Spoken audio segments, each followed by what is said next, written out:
Let's go.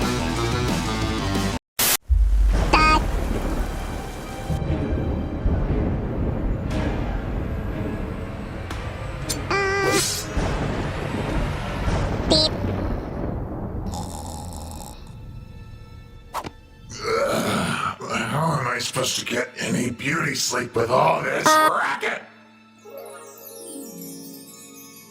Then again, it's a great excuse for a midnight snack.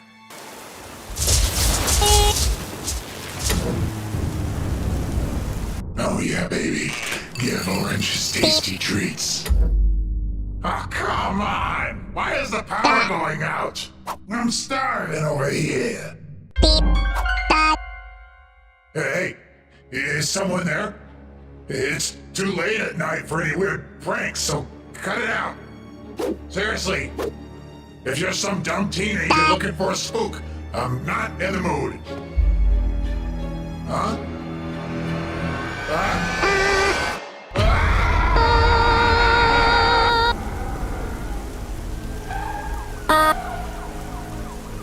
That was the first time I had ever been to the Rainbow Friends play place.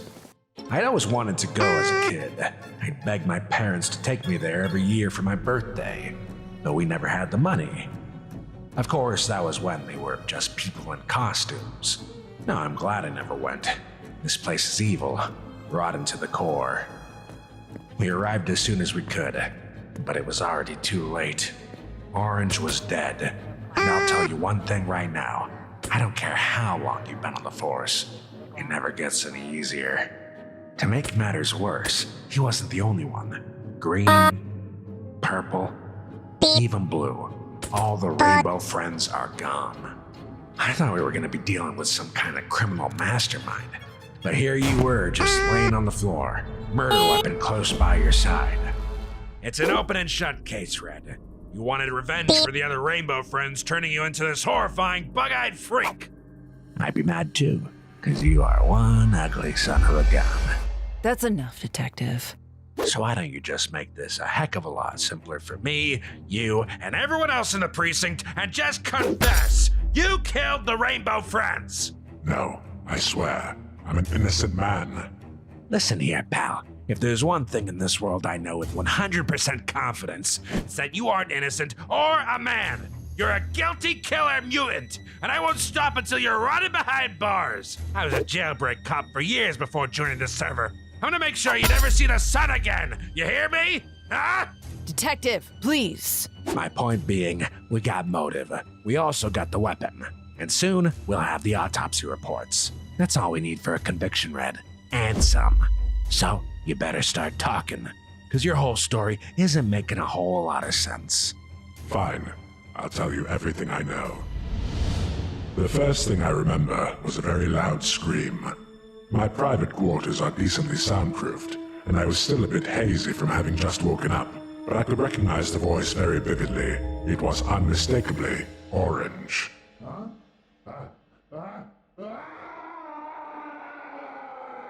I ran as fast as I could to the security monitors, which can run on backup battery power. When I turned them on, I couldn't believe my eyes. Orange was dead, in his own hideout no less. I flipped through the camera feed to search for answers. It was dark and hard to see, but somebody, or something, that looked exactly like me was running through the halls. They were holding a knife in their hand. So you're saying someone impersonating you killed the Rainbow Friends? It would appear so. I'm not buying it. We saw those tapes too. And you're right, it looks exactly like you. But that doesn't really help your case now, does it, Hotshot? What happened next? It was going to be impossible to find answers in the dark, so I needed to reboot the generator. I was on my way there when I heard... That's where I found victim number 2, Green, dead on the ground. He always enjoyed that room for some reason. Maybe it was the rhythmic hum of the electronics. That's where I saw a glimpse of the killer rushing out of the room. I contemplated chasing him down, but I knew I needed to get the generator up and running again. He needed the darkness to carry out his plans. Unfortunately, our killer knew this all too well. He sabotaged the generator to make sure the place would remain dark throughout the night. It was time to take matters into my own hands and find the others before he did. I searched up and down all around the facility with no luck, until I ran the direction of the scream all the way to Hemlock Woods, and sure enough, right on the bridge, I see him. Victim number 3, Purple. He'd often visit the river ride and splash around in the water. That's why there was always puddles outside our vents. Then I saw our killer again. He was making a break for it downstream in one of the logboats. I wasn't going to let him get away this time. I hopped in another boat and gave chase. I paddled and paddled as fast as I could, but he always remained just out of my sight, in the shadows. I followed him to the end of the line. He should have been cornered, totally trapped, but he was nowhere to be found. It's like he vanished into thin air. In fact, the only thing I did find was Blue's body floating in the water. That was it. No killer apprehended, no more rainbow friends to save. Having exhausted all leads, I went back to my office and called you all. Told you there had been an accident and to come quick. That's the last thing I remember until... Next thing I knew, you all were putting me in handcuffs. And that's the whole story. Wow, you really got a lot of nerve coming up with a wackadoodle story like that. What do you take me for? Some kind of moron? There are only 5 rainbow friends, and 4 of them are dead. It doesn't take a rocket surgeon to figure out who's responsible here. Excuse me, detective? Ah, come on, he was just about to crack. But we just got the autopsy reports back. Turns out, those bodies we found weren't bodies at all. They were just really lifelike suits. What?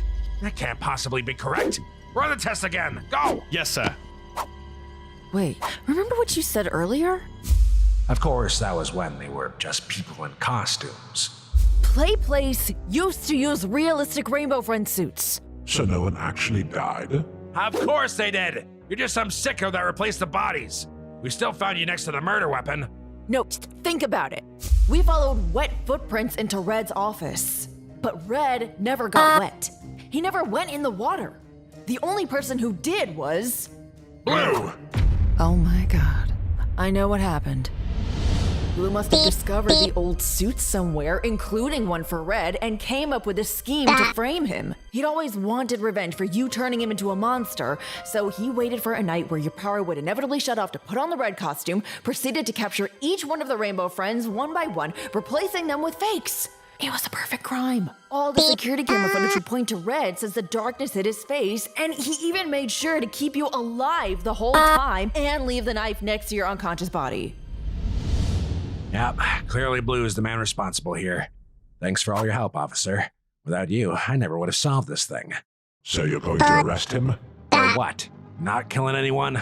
We saved that for actual killers.